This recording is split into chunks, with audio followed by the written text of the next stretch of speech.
Hey everyone, today I'm going to be doing a deck profile over the jar deck I just made. It's meant to be made for my namesake as SmilesAlot. Now when I say SmilesAlot, I don't think of some happy, lighthearted smile or grin. I think of a psychotic, devilish, I'm going to destroy you kind of face. So naturally all of the morphing jars, they fit right in with those bloodshot, I'm a psycho kind of look on their face. And originally, I was just going to use the morphing jars, or that's at least what I had just planned on using because they fit so well. I hadn't really considered that, oh hey, maybe other cards will have the same sort of look to them. But a lot of them do. I mean, there's a lot of cards that they're smiling, so they also fit right in. And they just happen to have lots of synergy, so it worked out really nicely. And also, one more thing before I get into this, it almost can be classified as a Billy deck, and for anyone who's not familiar already, a Billy deck is basically a deck where the cards, they're used not for what they do, but for what they look like, or having some sort of a theme. You can actually go on to the Yu-Gi-Oh! Wikia site, and it has a lot of other ones. They're really dumb, they're not meant to actually work, or much less be competitive. But anyways, let's jump into this. The first monster is going to be Karaz the Light Monarch. I'm running this at 3 because it's actually a very important card. It's one of 2 cards that offers offense in this deck, which that's not that much. So whatever offense is available, you really want, especially when you can draw into it. And what this card does is when it's normal or special summon, you target 2 cards on any side of the field, you destroy them, and then the owners of whatever cards are destroyed get to draw a card for each card. Now, usually I don't use this on my opponent's card. I use it strictly on my own. The reason being is that most of the traps in this deck, or at least a lot of them, when they're destroyed and sent to the grave, they have some sort of a nasty side effect that hurt my opponent. And also, I don't ever use this for the special summon ability. I don't even think I have a way to do that. So I strictly use it for normal summoning. Next up is Morphing Jar number 2. This is one of the 3 jar cards. There are others in existence, but one is a normal monster, so there's nothing I can do with that in this build. Ugh. There is Dice Jar, which even when you're using other cards that synergize with it, it's still a gamble at best, and it can hurt you. It might not do enough damage to your opponent. It's just not that great. And then there's Dimension Jar, which that's not a bad card. It banishes stuff from graveyards, but again, it's not really that amazing. So then we have the first jar, Morphing Jar number 2. This card has become just every format. It becomes better and better as more cards are created. When this card was first created in, I'm pretty positive it was Metal Raiders. That was the second booster pack to ever be released in Yu-Gi-Oh!, which makes this a really old card. Every time a new pack got released, it became a little bit better because more stuff started to be used from the extra deck. And nowadays we have Synchros, we have XYZs. So what this card does is it returns all other monsters to the deck. I say all other because technically it returns itself, but if it gets attacked and it would be destroyed, it won't return itself because it'll be in the grave before that happens. So everything else that gets returned, whether it be your monsters or your opponents, both players, they take the top cards of their decks until they have as many monsters as that will return to the main deck. And then if they're level 4 or lower and can be special summoned, you special summon them. And the reason why this has become better is because all these extra deck cards, when they go back to the extra deck, you don't get a monster back from that. They're gone for good. So if your opponent has 5 Synchros and XYZs, which, okay, that's kind of rare, but if they did, this would be a 1 for 5. That's pretty incredible for just a one monster flip effect that you can just set with no cost. I think that's about all for this card. It's also a level 3 Earth, which that actually is important for the rest of the deck, but I'll get to that later. Next up is Absorb Jar. This card was slightly tricky because there's a very select amount of cards that actually work well with it. In order for this to be a decent card, the set spells and traps that it destroys, they have to have some sort of an effect that when they're destroyed or sent to the graveyard in general, they do something. And I'll get to that later, but again, just like Karaz, it has the same sort of synergy that it's destroying the cards that when they get when they're destroyed, they get a good effect. Next up is Crane. This is the other offensive card I have, just like Karaz. So Crane plus Karaz, this is all I'm basically using to do damage. That might not seem like a lot, but having just 6 cards has actually been pretty perfect because there's a lot of draw power in this deck, so I get to them really quickly. Yeah, get to them. And like I said, this is an Earth level 3. That's why it's important, because when you summon Crane, you get a level 3 from your grave, and then I go into XYZs with it. And I'll get into my extra deck a little bit later. But as you can see, Morphing Jar number 2 and Absorb Jar, they're both level 3 Earths. And there's a really important XYZ that I need Earths for it, so this works incredibly well with it. Next up is Marshmallow. In an earlier build, I was using this card right here, Summoner of Illusions, which it also just happens to be smiling. But it was meant to be used for offense because it summons a big beater from your extra deck. But I was finding it to be too slow. It was inconsistent. It's really combo intensive, so I wouldn't always have another monster to tribute with it, especially because this deck lacks a lot of... it doesn't swarm at all. So I ended up replacing it with Marshmallow. I didn't even think of this card for the smile. I just thought, okay, if I'm going to be replacing offense, I might as well give something with really, really good defense, and Marshmallow fit in perfectly. It has that big upside-down smile on its face, and this is a problem card for a lot of decks to get over if they don't draw into something to remove it with, or they don't have something with trample or to change its position. It just sits there and then they can't do anything about it. It's also a level 3, so it's a target for Crane. Next up is Dandelion. This card it's also a target for Crane. It's incredibly good tribute fodder for Karaz, which you do need to tribute summon this, so Danny was a perfect candidate for that. It's also kind of funny because it's not smiling. In fact, it's doing the exact opposite. I'm not positive, but I think that's ironic, which makes it kind of funny. And it also synergizes with the important XYZ in the extra deck that it needs an Earth monster to be brought out, and I'll get to that later though.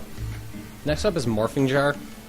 This is one of the few level 3s in the deck, but it is a jar card, and it is by far one of the best jar cards in existence. It's also incredibly popular because it was made, even before Morphing Jar, it was made a Legend of Blue Eyes. This is one of the oldest cards in the entire game, so I'm kind of proud to be able to use it effectively.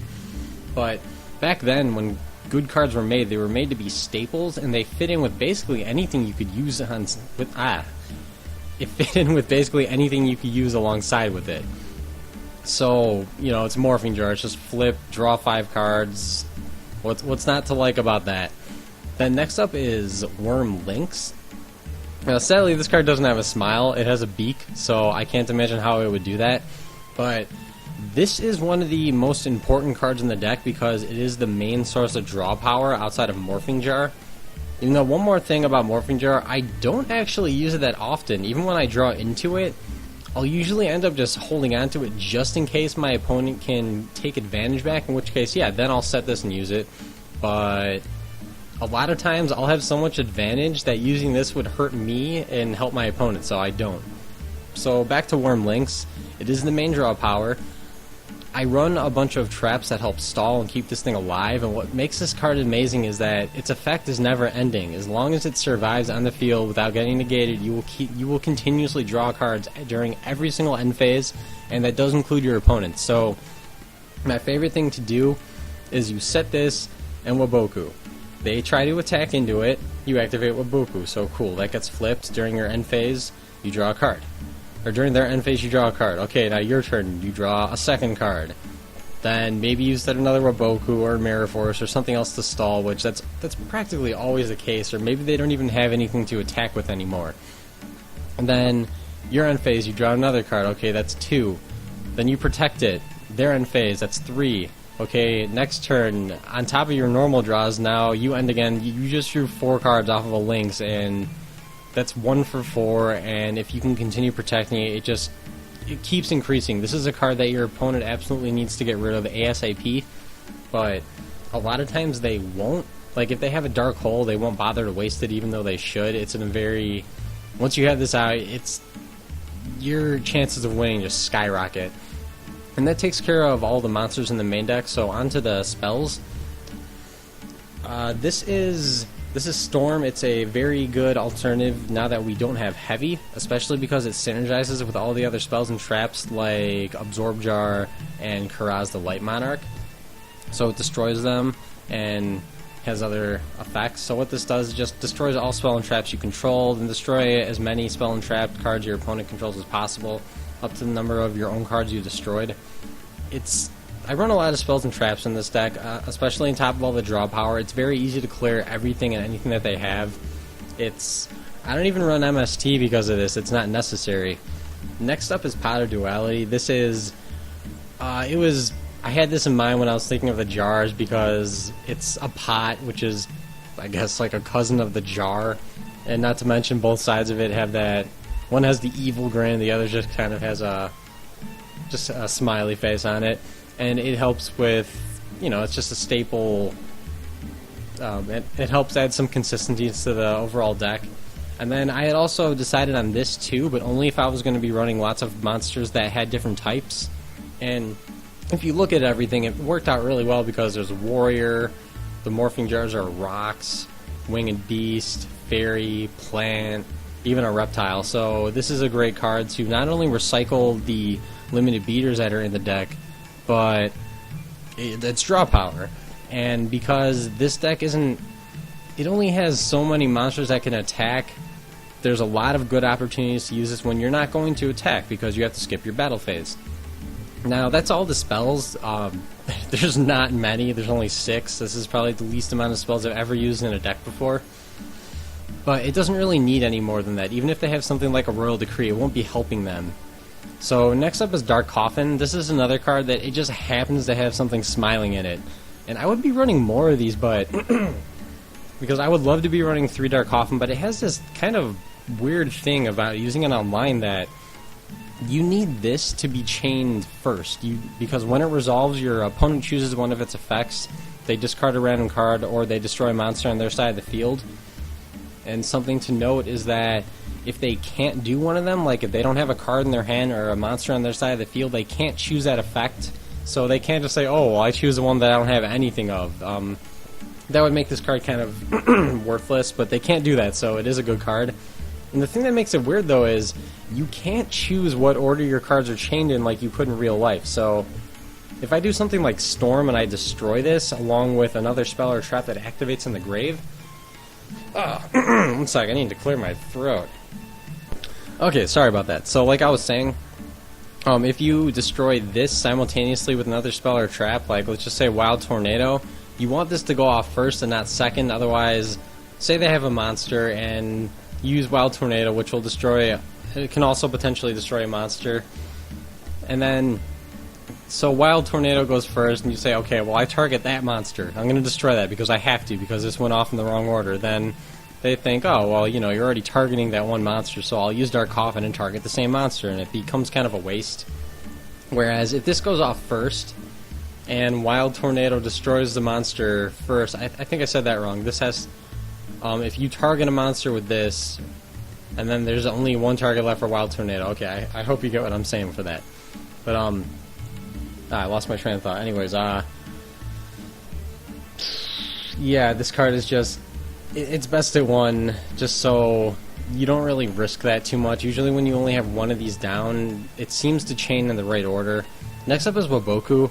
This is just a great stall card that it also protects monsters that want to flip, like... Say I want Morphing Jar number 2 to get its own effect on itself, so it sends itself to the back and you get another monster. Waboku lets you do that. But it's mainly in here just for Worm Links, because it allows them to flip it for you, so you start drawing off of their end phase, and it also protects this once it's already face up on the field. That's very important. It's a chainable stall, you can't destroy my monsters card, so it's just really good in general. Next up is Bottomless Trap Hole. It's just a staple that, they summon something big. You want to get rid of it because this has a limited supply of beaters. So just in case you don't have a morphing jar number 2, you can use this to get rid of it. Same goes for Mirror Force. It helps protect all of these random monsters like Worm Lynx. Then back to Wild Tornado. This is one of the traps that it gets in effect when it gets destroyed. It also does something else though, in that it can destroy a face-up Speller Trap in the Speller Trap Zone. So it's kind of like a makeshift MST, but it's a little bit more limited, except that it has, when it's destroyed, it has another effect, so it kind of unlimits it in that way. So it synergizes with Karaz, it synergizes with Absorb Jar and Storm, and there's actually no, I don't have anything in the extra deck. I was going to say it synergizes with something in the extra deck, but no, it doesn't really. So it's just a really funny card. Like, you can be going up against something like Lightsworn, and I've had this happen a million times. It must make them pull their hair out of their heads, where they'll use Judgment Dragon's effect to get rid of your back row so you can't stop them, and then they end up destroying themselves because then Wild Tornado just goes off. It also makes people go -1 when they do MST, because they MST Wild Tornado 1 for 1, then Wild Tornado destroys something, so they just want -1. It's good to not set this though if your opponent doesn't have a face-up card. You don't want to get blind MST'd and have it miss. Next up is Abysscorn. This is another card that it just happened to be smiling and fits right into the deck. Its first effect that it targets a Mermail to boost its attack. I don't use that. There are no Mermails in this deck. But the other part is that when this set card is sent to the graveyard, meaning it does have to be in the field, it has to be set, you target one monster your opponent controls and send that to the graveyard. The cool thing about this is a lot of cards that have an effect that when they get destroyed something will happen, so this makes them miss that. It sends it to the grave, it doesn't destroy. And it also doesn't say you have to choose face up, so you can choose something, a set monster, which I've done a million times, and you send it to the graveyard. If it has a flip effect like a lot of my monsters do, they won't get that effect. And again, like Wild Tornado and Dark Coffin, synergizes with Karaz and Absorb Jar and Storm. Then there's Safe Zone. This card synergizes a little bit with Karaz in that you can activate this on one of your opponent's monsters. You use Karaz's effect to destroy it, you draw a card, they lose their monster, and it makes you go plus. I tried running this at more than 1, but it was kind of inconsistent because I wouldn't always have a monster target for it, but running it at 1 has seemed really perfect. Occasionally I'll flip a Lynx into attack mode and then put a safe zone on it, and my opponent just kind of they have to sigh because now I have a really hard to get rid of monster unless they have Speller Trap removal that's going to continuously let me draw cards. I'll actually have to remove it on my own sometimes because otherwise it would make me deck out. That's how ridiculous this is when it comes to drawing cards. Next up is Fiendish Chain. This is just another staple trap in here to help protect my monsters. Specifically Worm Lynx. I want this thing to survive as long as I can, or as long as I need it to. And that takes care of the main deck. So again, this is just a staple trap. It's not anything that interesting. Next up we have the extra deck. Karaz is a level 6, and I'm running 2 rank 6s for that reason. It wouldn't be smart to run more because the odds of getting out 2 of them, they're kind of low. So I only like running 2 rank 6s, but it does happen occasionally where I'll have 2 of them on and XYZ would make the situation better. Oh, especially because I forgot to mention, this can't attack on the turn that's normal or special summon. So if you have 2, it's worth it to just XYZ so that you can attack with, you have a monster to attack with, but then you also get some sort of another effect. And these 2 seem like the best option for me, just the most optimal, because this has monster removal, which sometimes that's necessary. And then this one, it lets me recycle my beaters furthermore, if I've already used my Pot of Duplicities or I haven't drawn into them, so I can send Crane or Karaz back to my hand. That's really nice. Next up is Full Armor Black Ray Lancer. I'm using it because I'm using Leviathan Dragon. The cool thing about this is that once you have it out, it has a potential to destroy your opponent's spells and traps, and it also has a little bit of self-protection, so long as you don't need that extra attack, because it's actually considerably weaker than this one. It's going to get up to 3k attack or 2500 right when it's summoned, and this is stuck at basically 2300 or 2100, which that's not that much, but it has that some built-in self-protection, and it removes spells and traps, so it's a very useful card. Next up is Acid Golem.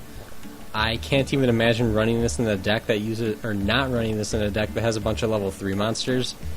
This is kind of a last-ditch card. I don't like running it that much because, one, you can't special summon, so it blocks out Crane, and it has that nasty, you start taking 2,000 damage occasionally effect. So I only use this when I really desperately need to get over something or deal a finishing blow. And there's Leviathan Dragon. Let's get back into this. That it's just a nice level 3 rank 3 beat stick. I like it a lot more than Acid Golem because it can potentially have the same amount of attack, but it won't burn you to death. And it's just a nice go-to beater. Then there's Ghost Trick Alucard. I only use this for the effect that you can target a set card on your opponent's side of the field and destroy it. Sometimes I won't have a Storm or I won't have an Absorb Jar, so I'll go for Alucard and see if I can either bait out something or just get rid of a couple cards. Also, it's 1800 attack, it's modest when you have enough traps to protect it, so it will be able to dish out some damage. Same goes for Levier. It's kind of situational that if anything does ever get banished, along with it having the same 1800 attack points, then it's just a useful card. Like, maybe they'll banish your Dandelion, that's a pretty good target to banish, and you can just bring it back. Or maybe your opponent will have a banished level 4 monster with decent attack and you can further use some more attack power. Then there's Mech Equipped Engineer. It's a weird card name. Again, 1800 attack, so it's decent, modest for a rank 3, but it's also a very good stall card. If you have a Worm Lynx in face-up attack position, you can use this effect on the Lynx to continue drawing cards. Or if your opponent has a lot of beaters and you just need time to draw into more stuff, then this is the card to go for because for 2 turns it'll be able to auto-protect itself. Your opponent can't even do something like Valor it because it's during their turn. Then I'm using Shadow Leak. This is a card that I haven't had to use very often. I think I've only used it one time, but the tokens that it creates are good for Karaz if you need an emergency tribute summon. And then it has good potential to boost up its attack. It can go up to 2800 with the overlay units that it gets by default. So it's not bad. Tiny bit situational, but not bad. And then I've never had to use this one, but I don't want to take it out because it is in there for a reason. Not to mention the drum notes actually have those cool evil smiles on them, so it's kind of it's a smiling card, just like Alucard is. You can see that kind of evil looking grin it has on its face. So this is good for when your opponent has XYZs of their own. It turns itself into a nice beater. But like I said, I've never had to use it. No one's ever had XYZs out that I couldn't get rid of with another card. Then there's the Tree Spirit. This is the card I was talking about, that it needs 2 level 3 Earth monsters to summon it, so Crane plus another Jar or even Dandelion will do the trick. Or you can use Crane on itself even. That's kind of nifty part of the card effect, that it can target itself in the grave. And the sole reason I'm using this, because it only has 1700 attack, it doesn't have any built-in self-protection, but it pulls out Dandy. It pulls it out from the deck, it pulls it out from the grave. Well, at least it pulls out the tokens from the deck, and then the goal is to summon Karaz using the tokens. So this will constantly let you recycle them. Even if you have a Dandelion attached onto this, I guess no, that wouldn't make sense. No, never attach Dandelion onto this, otherwise that's the lone plant monster I'm using, so it won't get an effect. Otherwise, it's just in there for Dandy alone.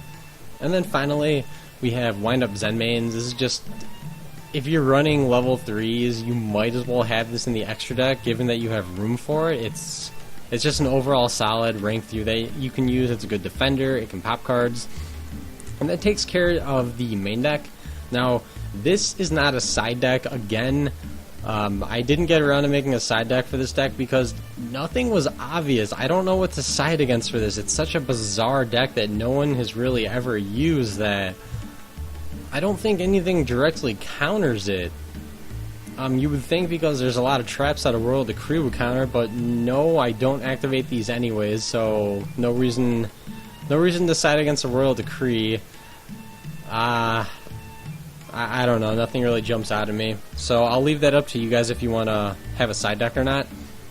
But then I'm going to leave you with some extra ideas that I had that actually have synergy with this deck. First off is Snowplow Hustle Rustle. I use this in the first build because when your opponent makes a direct attack, you special summon this and you destroy all of your spells and trap and do a tiny bit of burn damage. Now you have to make sure that they wouldn't miss their timing, that they're not optional effects like Wild Tornado. This has to destroy a face-up card on the field. You do not get the choice in it, so this won't make it miss timing. Same goes for Abyss Scorn and Dark Coffin. Actually, Safe Zone also. So this seemed like a really good choice because not only does it destroy the spells and traps that I want destroyed, but it's a beat stick. It also has a lot of defense, so it can go off against stuff like Blue Eyes. But it just never helped a lot. I'm not even sure why. Like it seems like it would synergize so well with the deck, but it didn't. Next up is Gaia Plate the Earth Giant. This is if maybe instead of running all these other random monsters, you want a rock jar deck because they're all rock types, so potentially you can use rock support with them. And once these guys are in the grave, they don't really do a whole lot, so you could potentially use Gaia Plate to...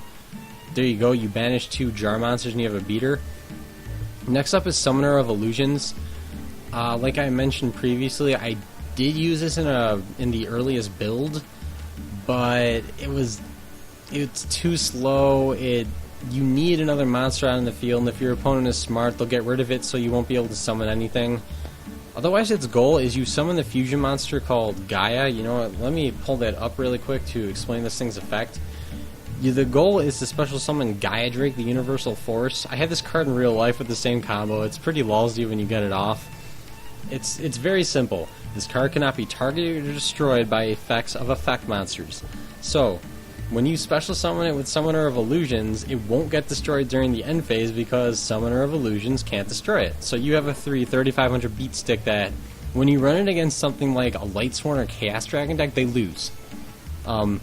Anything that is a monster-heavy deck dies so hard to this card, it might be worth siding.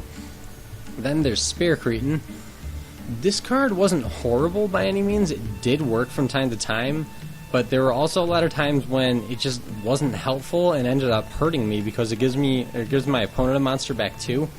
But it helps recycle cards like Morphing Jar number 2, Absorb Jar, Dandelion, Marshmallow, Lynx, and there's a lot of flip effects, so this is a nice card to have sometimes.